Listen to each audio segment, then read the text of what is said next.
Ya Allah, rahmatilah kami dengan Syedaralun SD Negeri 1 Banda Sakti Luxmawe telah menjalankan program rutin berupa pengajian selama 15 menit setiap pagi, yakni sebelum proses belajar mengajar dimulai bagi seluruh muridnya.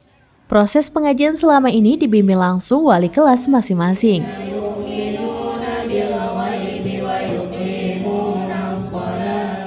Khusus bagi semampu 8 murid kelas 6 sudah melakukan khatam Al-Quran pada awal Mei 2023.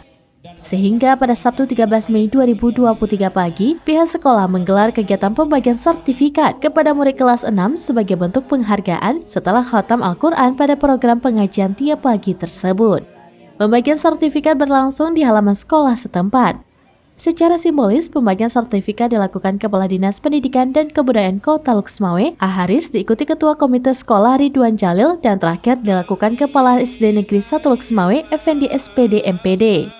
Pihak sekolah pun memastikan jika program pengajian 15 menit setiap pagi pastinya akan terus digelar. Karena program ini memiliki tujuan untuk meningkatkan kecintaan para murid terhadap Al-Quran. Dari Luxmawe, Saiful Bahri, Serambi News.com.